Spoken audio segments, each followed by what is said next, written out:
Greetings, everyone. Welcome to another edition of Let's Talk Family. We are closing out the last episode of Black History Month, and today we are talking about the Black community, the centerpiece of the Black community. Have a barber and a beautician on here with me, and we are going to just have a discussion. So I have a couple of new things that I'm doing. I'm broadcasting live on Facebook. I'm broadcasting live on YouTube. And for the very first time, I am broadcasting on Clubhouse. I'm not sure how Clubhouse is going to go. This is my first time doing it. So let's make it work. Okay, let's make it work. All right, so we're going to go ahead and bring in, we're having some very serious technical issues with my barber and my beautician, but we're going to make it work somehow, some way. So let me go ahead and bring them on the screen.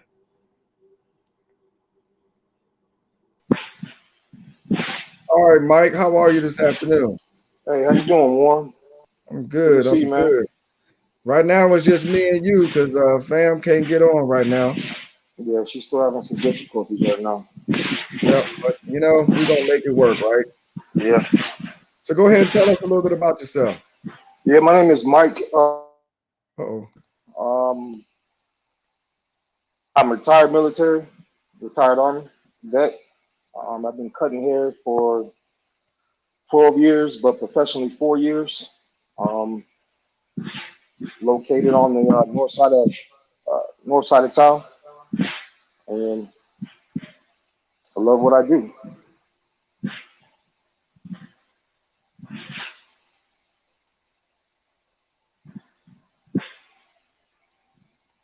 Awesome. I call her fam. So she got to tell you what her name is, but I call her fam. I've been calling her fam since we've been knowing each other. So fam, go ahead and introduce yourself.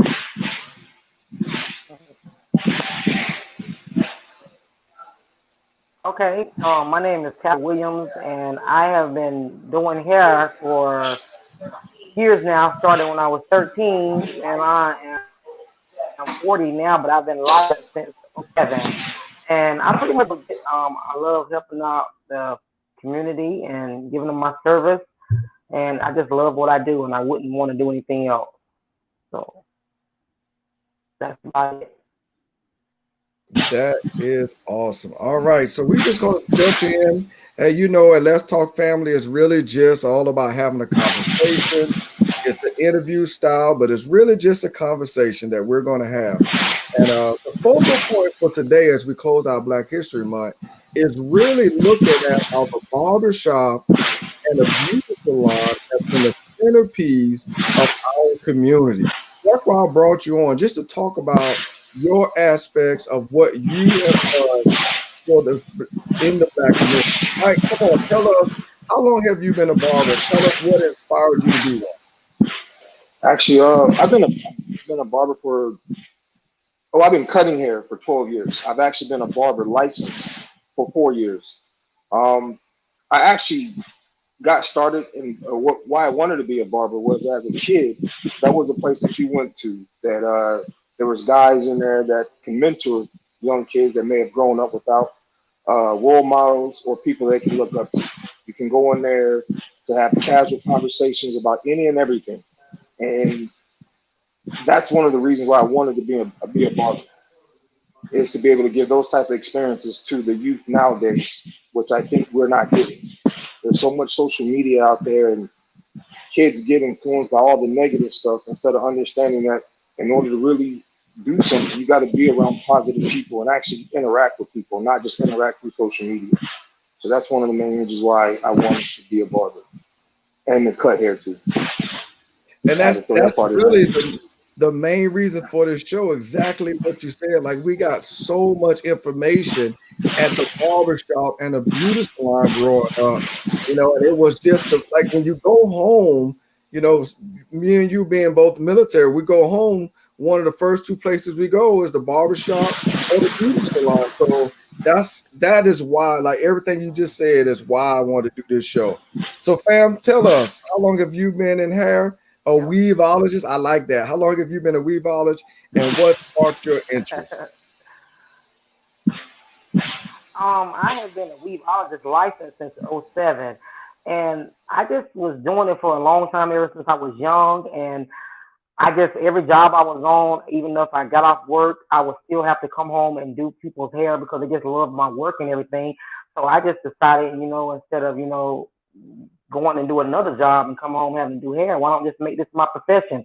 So I went on and got my license, and then I've been doing it pretty much ever since. And I just enjoy doing it because you meet all different types of people from all white walks of life, and you get to have very intimate or deep conversation with your client. It's like a very good relationship between the client and the stylist, and I just enjoy that. That is awesome. Y'all don't worry about it. I know her screen is froze up, but we can hear her, so we just gonna keep going. She's been coming in and out, in and out, in and out with that Wi-Fi, but we know technology is technology. So yeah. So you say you met some interesting people. So tell me at least one interesting person that you met as a weaveologist. I've met people as far as doctors, firefighters. Um, it's crazy, but strippers. I done met some of everybody, and everybody has a story to tell, and everybody's just different, and it's just very interesting, and I really enjoy it. And the Yeah, conversations are awesome, and you just really can't judge anybody. You know what I'm saying? It's like it's just a crazy, interesting world, and you just can learn that just by doing people's hair and just people sitting in your chair. right. Mike, how many? Hmm. Tell me somebody interesting you've met. Uh, I can't even just give you one. The list is like too long. And I'm talking about even from my times in the military and then being in the barbershop is kind of the same way. You get people from all walks of life. Everybody has a story to tell. So it's literally I can go from a kid coming sitting in my chair and talking about they just got an A or talking about their progress report that they just got to an older lady who just closed on a house and her struggle to get to that Yep. point to be able to close on a house. Right. It's there isn't one story that I can actually say. It's so many different ones, and that's another good thing about this job is like you come across so many different people with so many different experiences that their experience can be a teaching tool for someone else to help them get to where they need to be better or be more successful in life. So, Wow. That is awesome. And these are the things that you don't think about yep. in the barbershop and the beauty salon. I mean, I'm gonna be honest, like I know I'm bald headed, y'all. I know y'all see it now to stick your hair on my head, but Mike is my barber. Well, okay, my son's barber, all right. And Mike, how many people have you introduced me to over the time that you've been my son's barber? You're Oh, right. yeah. I Yeah, mean, this goes back to before I was even barbering, that I was coaching your son. right, That's right, where it initially started. And we was right. passing numbers along or passing each other's number to other people. Like, I don't know, it's whew, I can't even count how many people we both have introduced to each other for something else, promoting ourselves or helping each other promote each other. So that's that networking. Yeah, yeah. So what has been like what's the driving force behind what you do? Is it just meeting the people that you've met? What does it drive? Yeah, To be honest, every day is different because there's some days that I could have some clients that I'm excited to get to the cut because what we talked about last time, like the last time they to my world, they're looking Yep. at proposing to a spouse. And so that was the last conversation we had a week ago or 2 weeks ago or a month ago. So now I see them on my schedule and I'm thinking, oh, they proposed or they're supposed to propose. I can't right, wait to hear the result to that. Or right, again, if I have a young man or a kid or a teenager or high school football or basketball player or asked them when we had a conversation and remember in that conversation that when we go to the next haircut when they come back the Hmm. following. remembering and talking about that. So it's some days I really don't feel like coming in, and that's just because it may be raining outside. I don't feel like going outside and getting all soaking wet, and then gotta try to dry off or change clothes, get in the shop. It could be every day is a different day, to be honest with you. But Right. that's part of the experience of anything, though, is every day's different. Right. What about you, fam? What's your driving force to keep you coming back? Um, he pretty much said it, but I just enjoy like coming in, doing different styles on people's head, and just pretty much everybody have their own idea of how they want themselves to look. Even though I might not agree with it, I try to give the people what they want, and it's very interesting because some people might come to me with some stuff that I never would have thought of doing, whatever. But when it comes to me, I try to achieve that look the best I can, and most of the time, I pretty much please the people when they walk out the door, and I just enjoy that. I really enjoy it. It's awesome. You I brought up I agree with that too. something very interesting, so we got to dive Mhm. into it. Now, let's talk about the most interesting, craziest hairstyle that you've had to do that you just was like, this is not going to look good on you, but you still went ahead and did it. Don't give a name because I I don't want you couldn't to tell put. it. I'm not gonna give my name, but it was this one guy. It was crazy because he was Caucasian and he really wanted some dread, and it was just difficult for his. You have Caucasian people that have dread, but with his texture hair, it was just not achievable. So he was just like, just put some hair glue in it, just do whatever you gotta do to make it stick, or whatever. And I just did not want to do it, but he was not gonna leave out of there until I at least tried it. And I was not happy with how it looked, but was he was Wow. pleased with how it turned out, but I just was like no. I was like no, but it was crazy. It was very crazy. How I long couldn't did believe it it. take you? How It took long? me about an hour, hour and a half, because he didn't want them Yeah. small. He wanted them kind of bigger, but it was just the fact that his hair was so silky and slick, and it was just hard. But he just wanted me to try to get the glue, put the hair glue in it, not the regular Elmer's glue, the hair glue. Get the hair glue to get his hair to pretty much stay together instead of unraveling. And he pretty much wore it for like maybe a week, but that was about it because he didn't really Yeah. know how to maintain it because he was young also. But he was just trying to try something new. But it was crazy. Right. Mike, you got a story like that?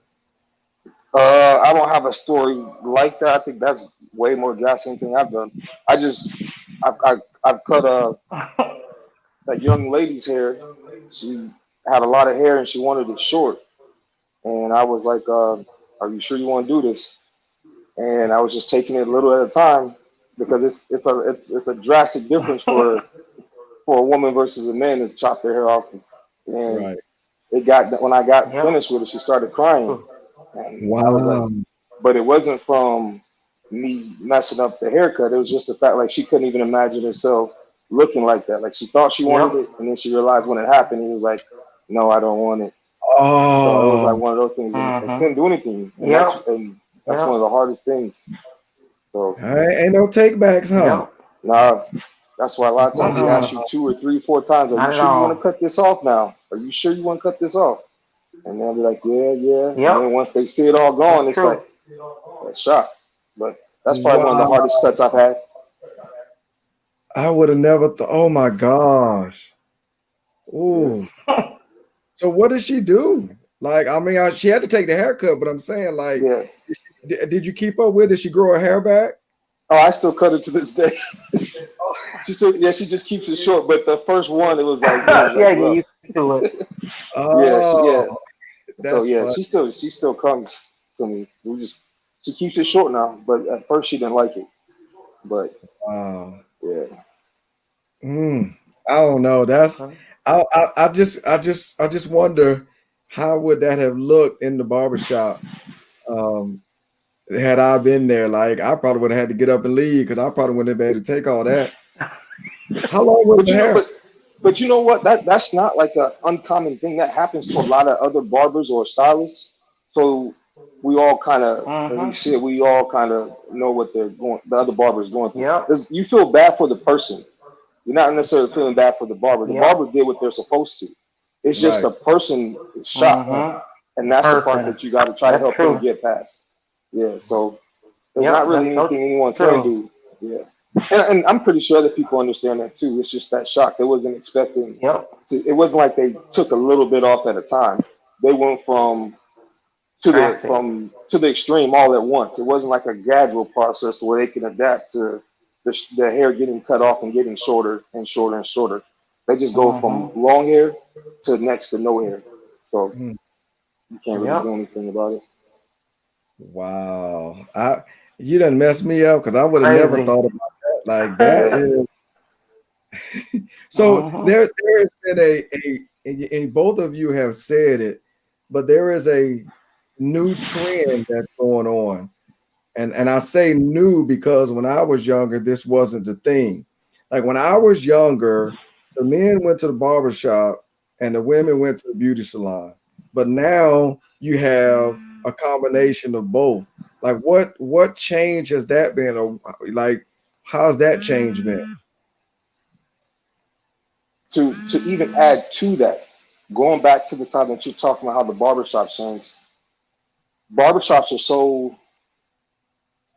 you have it's so broad now. And what I'm saying by broad, you got black barbers, white barbers, all in the same shop, and we're able to cut all styles of hair, not just a black barber cutting a black person's hair. You got a black barber cutting a white person's hair, and vice versa. Right. That has changed a lot. Women coming and getting their hair cut is all part of all that. The barbering, and I won't speak for Talia, but they both have evolved so much, and there's so many different things that's good about it. Yeah. Well, and that's one of the things that I've noticed over the last, well, I've been bald for a while, but when I started taking my son to the barber shop, those are the things that I noticed that you have a lot of women that's going to, one of my friends is, she goes to the barber shop all the time.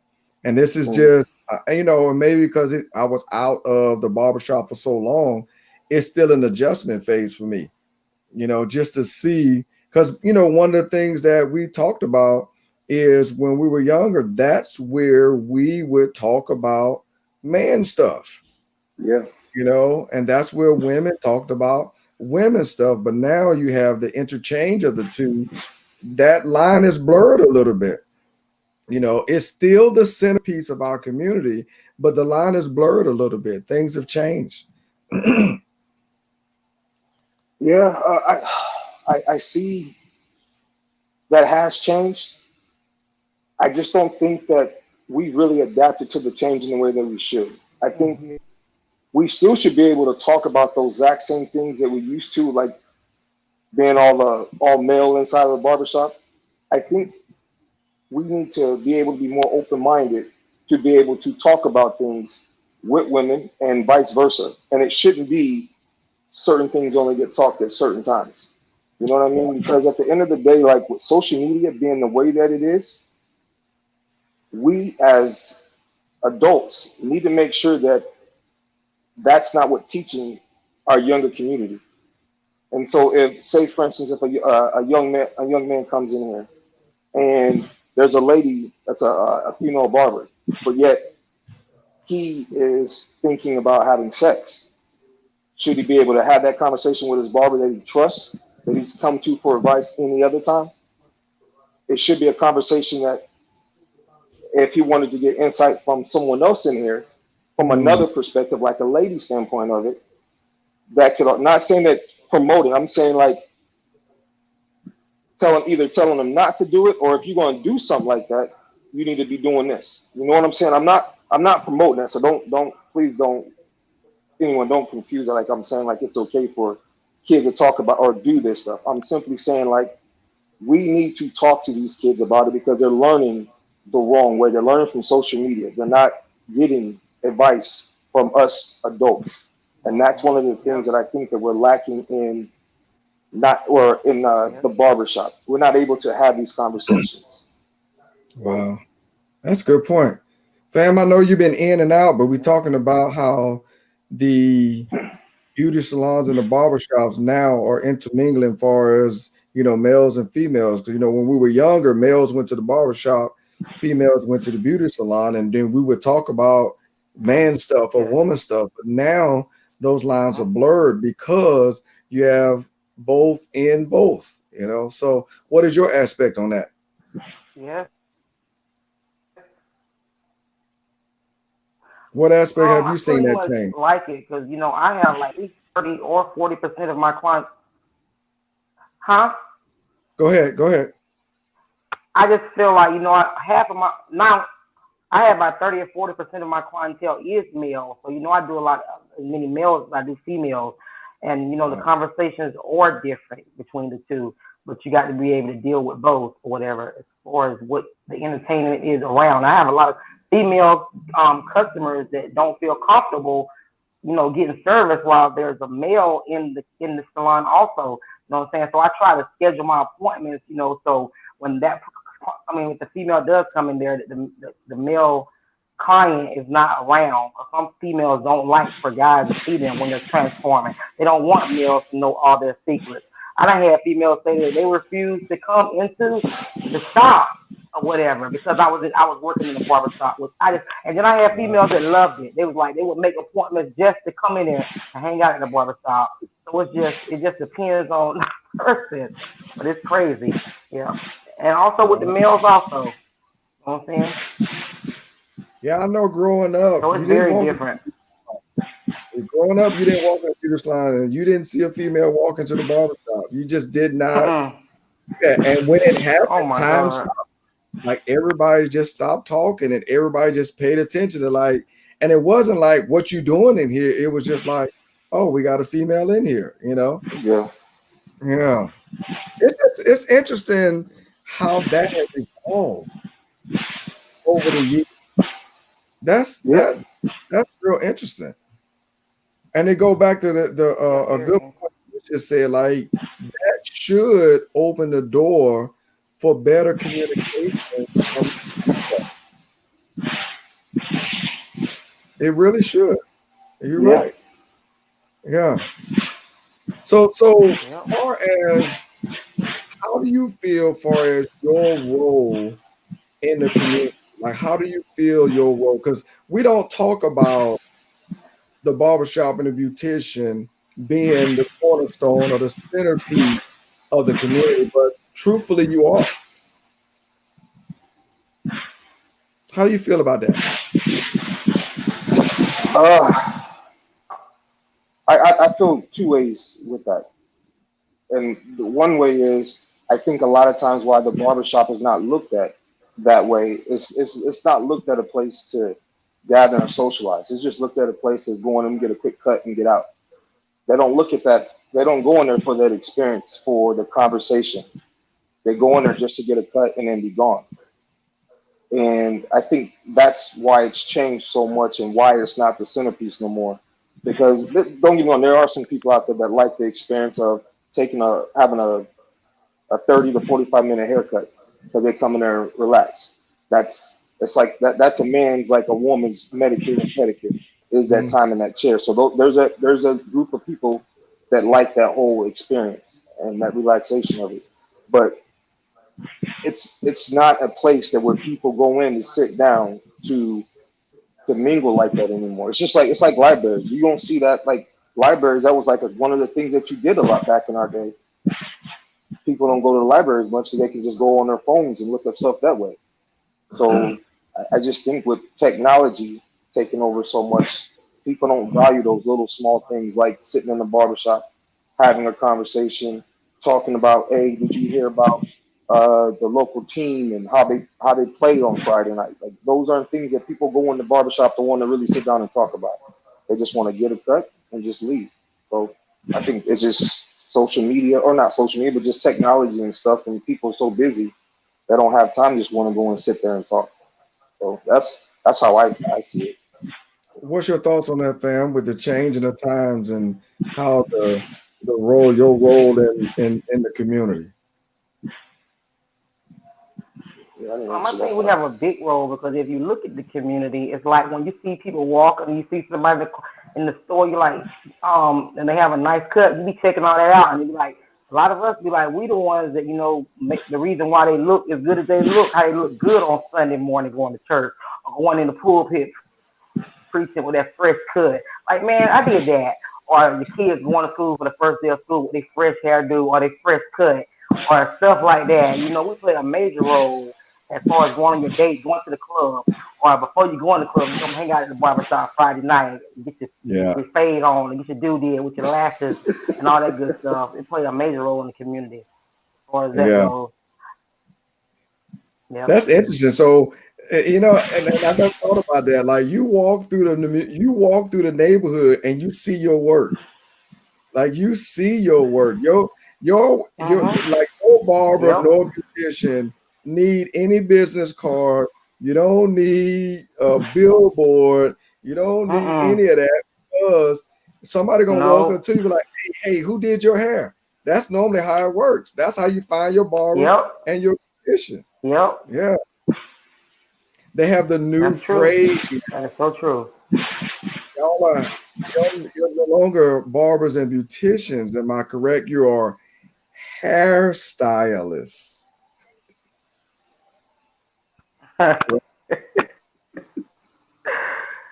Oh my Because God. y'all do Yes, more than but the older people they'll still say beautician. yeah. Because y'all do more than just cut, right? You do more than Yep. just, like your Yeah. title say weaveologist. So that means you've been doing weeds for a long time. Oh my God. A Yeah. long time. At least since I was Yeah. 13. I was doing weeds for a long time. 13 years old. There's an interesting thing about you that I'm That's gonna why I'm the tell on. weaveologist. I know, right? There's an interesting thing about you that I'm gonna tell everybody, and you don't know I'm gonna tell this, but I'm gonna tell it anyway. So there was a time when our sons were on the same football team, Okay. and we was out watching the game, and so everybody was like Yep. adjusting themselves and sitting out and walking around, and you were just standing the whole thing, like stood the whole game with no issue. And somebody made the comment like, "Don't you look around?" He was like, "I stand up 12, 13, 14 hours a day. I'm used to this."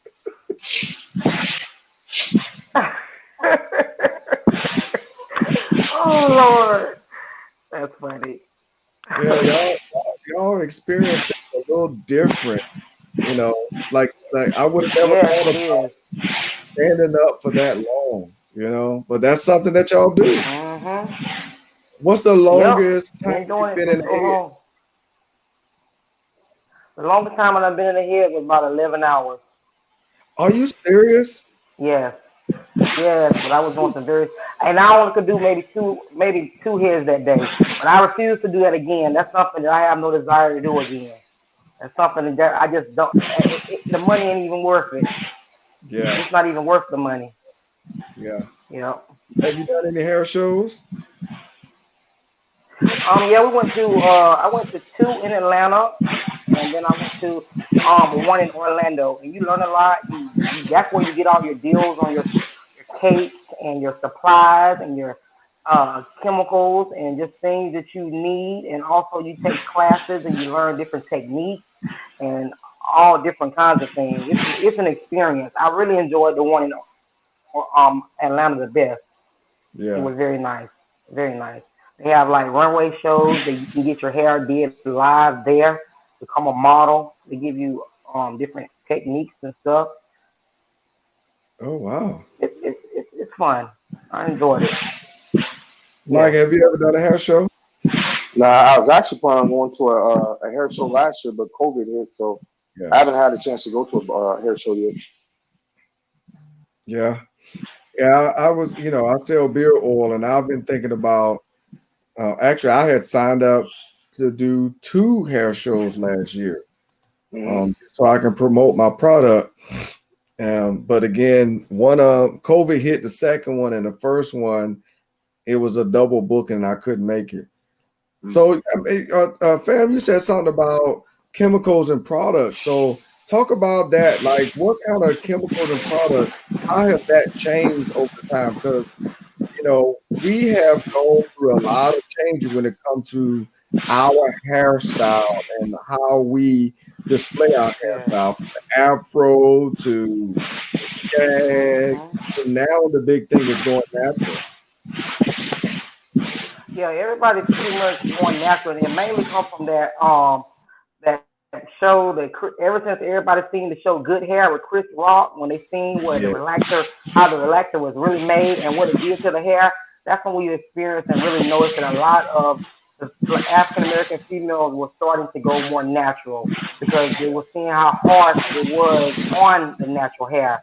And growing up back then, I mean, with us coming up, we just felt like having your natural hair wasn't cool. We always wanted straight, silky, flowing hair Yeah. and the long, straight hair or whatever. And so we were never able to embrace our natural look. But after that show came out, I've noticed that a lot of young, all ages, are starting to just go natural and just doing different things with just their hair and trying to stay more away from the chemicals, or as they would call it, the creamy crack. I have a lot of clients, whatever, that just are not wanting to deal with the relaxers anymore. They're just Yeah. doing really twist out set braids, just trying to take care of their hair. Because we got beautiful hair, I mean, it's what God gave us. Why try to change it? Is what some people say, you know what I'm saying? I can feel them on that. And there's so Yeah. many things that we can do with our hair. When that movie came out, I watched it and then I made my daughter sit down and watch it. Yeah, it's Yeah. something that I think every black girl should watch. You know what I'm saying? Yeah. When the relaxer first came out, everybody felt like they had to have it. Everybody had to have it when it first hit. Yeah. Hmm. And Be on it's fire and definitely everything. was very informative how he did that and explained that process. But the interesting thing about it, and another reason why I wanted to bring you two on and talk about the centerpiece of the black community, is because how and Chris Rock pulled it out in that movie, how we Hmm. value our hair and our Yes, hairstyle. that's true. I can't think of the movie. Yep. It's another movie out about hair where she cut her hair. I think it was Shania Lathan. She Oh, cut her hair, and throughout yeah. the whole movie, it was like, we all know that if a woman cut all her hair off, she going through something. You know what I'm saying? Yep. She a Yep. new change. Yes. Yeah, And a yeah, man too, if he got a lot of hair and he just been wearing a lot of hair for a long time and he cut his hair off, he going through something. I've noticed that yeah. with guys also. The thing that's going on now in the men is beards. Like both me and Mike got these nice, pretty beards going on, but you know, Gang, gang. I know Mike know just like I know, a lot of men don't have a clue what they're doing with their hair on the bottom of their face. You're right. You're absolutely right. And that's something that I'm trying to get into more is Oh, having product to be able to give to my client to actually show them how to grow their beards if they Yeah, want that look. yeah, because when I started my product line, I just noticed when I would go sell, I would notice, man, people just got hair on their face. And I'm gonna be honest, I didn't know either. And it was in my learning when I started my product line that I realized, like, oh my gosh, okay. And it's, truth be told, I don't have hair on my head, but I spend just as much time as people on their head than I do on the bottom of my head, because But it's that, hair. and that You have to but treat it and that's the thing though too is that a lot of people don't look at it in that way. They don't look at right. it that they got to treat their beard as if they're treating the hair on the top of their head. It's the exact same thing. You got to shampoo your beard. You got to yep. condition your beard. You got to put oils in your beard. You got to do all that That's stuff true. for your beard to grow. And that's what a lot Yep. of people don't understand. They don't Gotta treat it that comb it. way. Yep, Yep. yep, Gotta yep, comb it. exactly. Comb it, brush it, all Yep, that. yep. I tell you, I was talking to a guy one day and say, hey man, you want to buy some of my beard oil? And he was like, I use some stuff. I said, okay, what do you use? I just put some soap on it and some lotion. Nope. That's the Don't even. worst Nope. thing you can do. The Yep. worst thing you could do. So what type of services do you offer? Because like I said, you're no longer barbers anymore. You're more hairstylists. So you don't just cut hair. What other services do you do? We do facials. We also do like nose. which nose waxes, we razor, we do color enhancements. You said nose waxes? You said nose waxes. Yes. Sorry, you said nose waxes.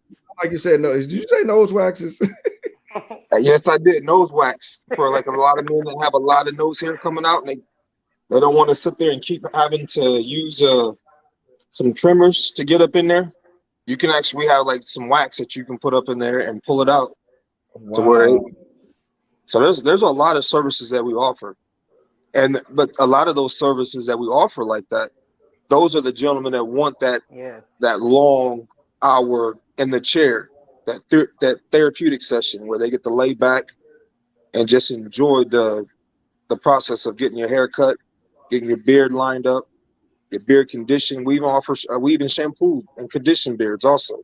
Like we do everything. Fam, what services do you provide? Pretty much, only thing I provide is I do dreads. We do sew-ins, quick weaves, braids, relaxers, color, cut, and I think that's pretty much everything we provide. I mean, except for I really don't really cut or fade or anything, but pretty much everything else I pretty much do when it comes to hair. On male, female, different nationalities. It don't matter the nationality either. Yeah, that's another interesting thing that like I said, you're no longer barbers and beauticians because you do a whole lot more than cutting, plaiting, braid. You know, it's a whole lot of styling going on. A lot of styling going on. It's I sit in there sometime and I look at some of the hairstyles that I see people are getting, and it's just amazing. I remember the updos. I don't know if y'all remember the updos from the 90s, the updos. I actually missed the updos, and I can't wait till it roll back around. Yeah. I missed them updos.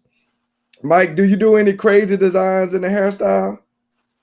I've put in I do quite a few designs actually. I've actually done I put a sunflower on the back of a young lady's head.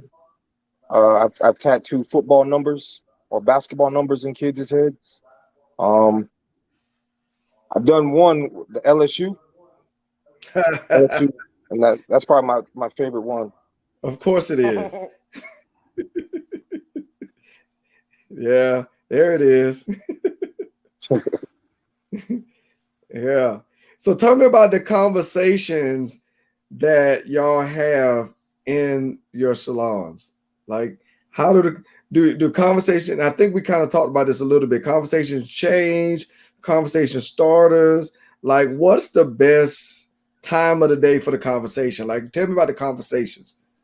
You know what? For me, I let the client kind of dictate the conversation which way we go, because I don't want to talk to a client and they don't want to really talk that day. You know what I mean? So I got to just get a feel of the client and let them kind of lead where we go. If it's someone that I know them, I know that a sport, talking about sport, football, basketball, anything like that, that's going to be a guaranteed conversation that we're going to have. So I already know that's what we're going to be like. But sometimes, well, most of the time, I just got to give it a feel of the client and see where they're going, because they may just want to sit in the chair and just fall asleep. They just want to relax. They don't really want to talk. Oh, and you there, Talia? She in and out. She been in and out the whole I'm trying time. to go on my data because I keep freezing. I know, like I got a lot of my young kids. We talk about, especially on a Saturday, and it's football season. It's a guarantee. Saturday's gonna be all about football, whether it's college football or NFL on Sunday. So Saturdays and probably Friday, I know that a lot of my clients that are sports fanatics, that's where our conversation is gonna be. I got some that we talk about. We've had some that we even talk about, like the racist stuff that we have going on today. Well, not just today, but what's going on nowadays. Yeah. We talk about politics to a certain degree. We talk about military. I got a lot of young clients that are looking at going into the military, and they know that I'm retired. So we'll have a conversation about that, and I'll tell them if they need anything, any advice. My door's open. Hit me up anytime. It just changes, man. With every client that I ever get that come in my chair, it's just different. It's just different. Yeah, the barber and the beautician have always been a plethora of information. Like that was next to the yellow pages. Yeah. If you want to know anything, you know, and I mean, like when Ice Cube made the movie about the barbershop, they wanted to know if anybody knew what they were doing. What they said, go sit in the barbershop. Yeah. Go sit in the barbershop and just listen. Don't interact, just listen. You know, if you need a plumber, or if you need a landscape, if you need anything, well, go to the barbershop. They'll tell you who to go to. So yeah, it's funny that you say that because I get a lot of my clients. Oh, yeah. They'll come in and they'll bring business cards, and I'll post them up. Yeah. And I've had a couple clients where they'll call me asking, "Do you know anybody that's a good mechanic, or who do you recommend to go see to get my car fixed?" Because they know that there's so much traffic that comes through here that has their own business, and we pretty much deal with a lot of people on the regular. Yep. Yeah. What about the conversation where you are there, man? Say that one more time. Talking to fam about the conversations over there where she is.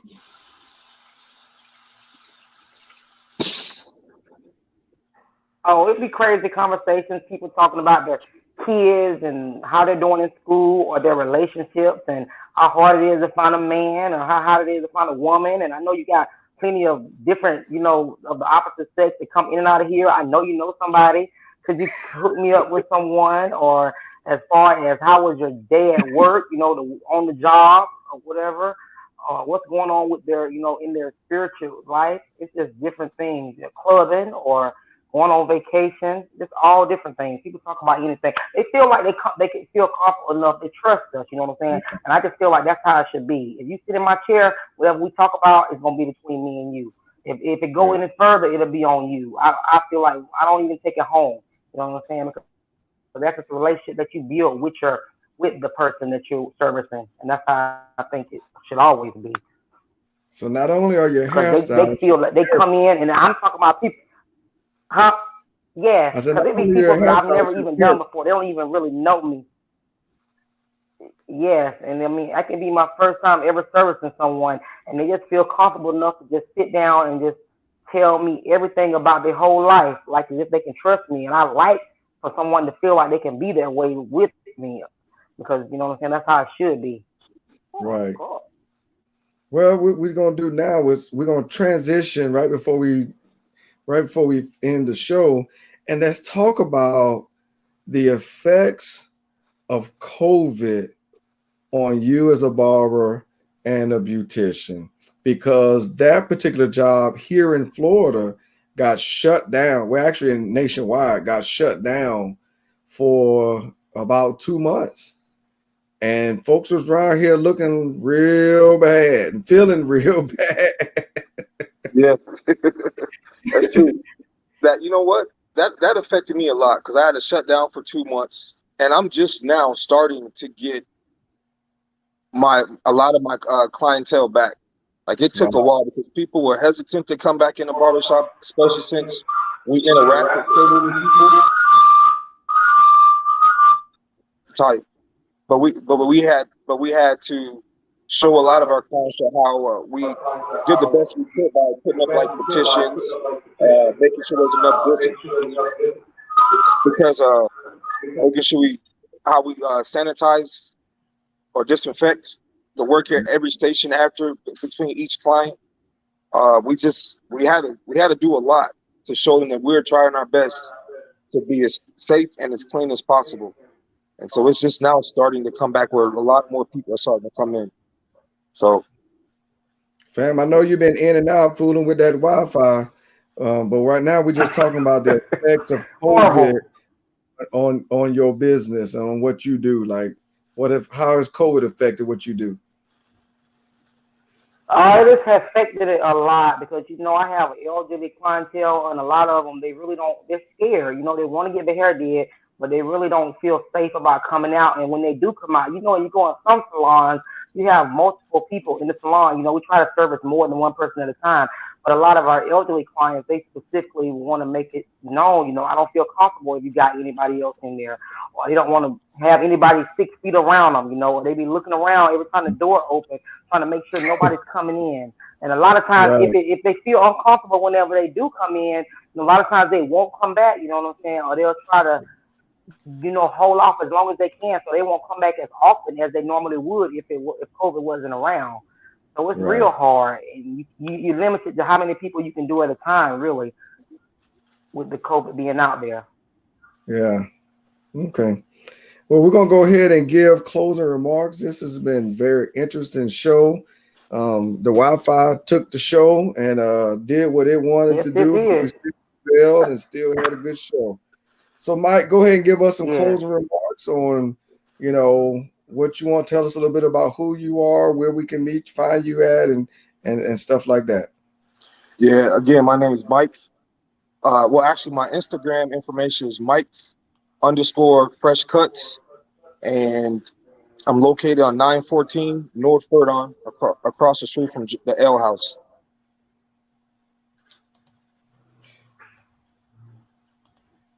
You're gonna tell us a little bit more than that because not everybody that view my show is from the city. They're not. They're not in the city. Right. I have viewers from Oh, all over. So you okay. can't just say the address. Crestview, Florida. There we go. I actually thought I said that. That's my bad. No, you didn't say that. For That's some okay. I reason, I thought I knew did. That's you why I was gonna left do it at that. that. Yeah. Huh? I thought I did. I guess I did. My bad. My bad. So for some reason, I knew you was gonna do that.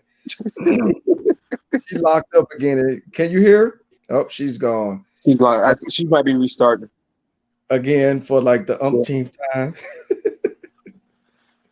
Hey, I liked your intro. That's new. I was That's gonna new. say that. I was gonna say that at the very beginning. Yeah, that's new. This is actually y'all are the first ones to get the intro and the outro. So I like let's it. see how it goes. Fam, go ahead and tell us a little bit about you and your closing remarks. Okay, I'm Talia Williams. I enjoy speaking with you guys. My name is Talia Williams. I'm located at 940 North Furdon Boulevard, across from Johnny O'Quiggis, Crestview, Florida. I'm in the barbershop. I'm on the left-hand side when you go in the barbershop. And I have Facebook and IG. It's going to be Styles by Talia. You can go look that up. And it should have photos of a lot of my work that I've done. And go like my page and hit me up. And feel free to give me a call, 850-758-5852. Make that appointment. All right. And an alibi real fast. Go Also, ahead. if you want to book an appointment with me, you can go to Booksy. That's Booksey. It's also a link on my Instagram where you can go on there to book appointments with me as well. I wish we had time because that's something that I want to talk about. So don't comment because we run out of time. But how when I was younger, we sat in the barbershop, but now you both are doing appointments. Like that by far the best thing that has changed amongst being in the barbershop and the beauty salon. Hey, I just want to thank you for your time. Thank you for your expertise. Thank you for your knowledge. Thank you for being here. I know we had to fight the Wi-Fi, but we prevailed and we made a good show. So y'all hold on real quick, and I'm gonna do some closing remarks, and we'll go from there. Every time I try to share my screen, let's see how this works. I normally do pretty good, but let's see here. All right, I think I did pretty good. This time. So the Let's Keep It Real conference is actually going on right now. It's actually going on right now. I was a part of a panel discussion, which I didn't know about. It was just one of those things that happened at the last minute. She asked me if I could be on it, and the answer was yes. So this is going on. If you have not registered for this, it is some good information. You can log in at the information on the screen, and it will get you there. And it's free. It's free and it's online. My air date for my speech is March the 6th at 12:15 p.m. Eastern Standard Time. And I'll be putting that up more and more as the time gets closer. So that if you want to, I want you to follow me. I want you to participate with me. But again, it's so good. Feel free to just stop in and watch it because I can't even begin to say how good information was. So yes, but mine is March the 6th, 12:15 p.m. Eastern Standard Time. I am doing a virtual book signing. My virtual book signing will be March the 20th from noon to 1:30 p.m. Central Standard Time. General admission is $5. And then there's special gifts and treats for those that are doing special and VIP. You can register for that on Eventbrite. You can just follow me on Eventbrite and all my events will be on there. And that's how you can get to that. And people ask, how you do a virtual book signing? Same way you do one in person. I'm not just going to sit there and sign the book on screen, but I am going to have two people come on and talk about what they feel about the book, how they read the book and what it meant to them. And then I'm going to give a little discussion about the book and talk about future projects. The third annual Father-Daughter Banquet, June 19th here in Crestview. This says from 6 to 8, but I'm probably going to change the time from 5 to 8. Doing things a little different. So if you are interested in participating, if you're interested in being a sponsor, if you're interested in providing a door prize, feel free to call me at 931-320-9809. Due to COVID, it's changed the location, but we're still having a spectacular semi-formal/formal event dedicated to honoring the relationship between fathers and daughters. The next couple of shows, again, if you was here last week, you know I'm struggling with getting some of my people to give me their information. I ain't talking about nobody present, but give me my information so I can make the flyers. But the next couple of shows I do have lined up. So we're going back to bi-weekly. So next week we will not have a show. The next show will be on the 13th of March. The 13th of March is the next show, and it'll be right here. More information to follow. If you really want to know a lot of what I'm doing, follow me on my website. I'm starting to populate a lot more stuff on my website, www.warrenmrbowtiefeaster.com. Hey, this has been Let's Talk Family. I thank you for your time. I thank you for coming out. Thank you for listening, and I thank my guests for being a part of the show. Hey, Let's Talk Family. When you're here, you're family.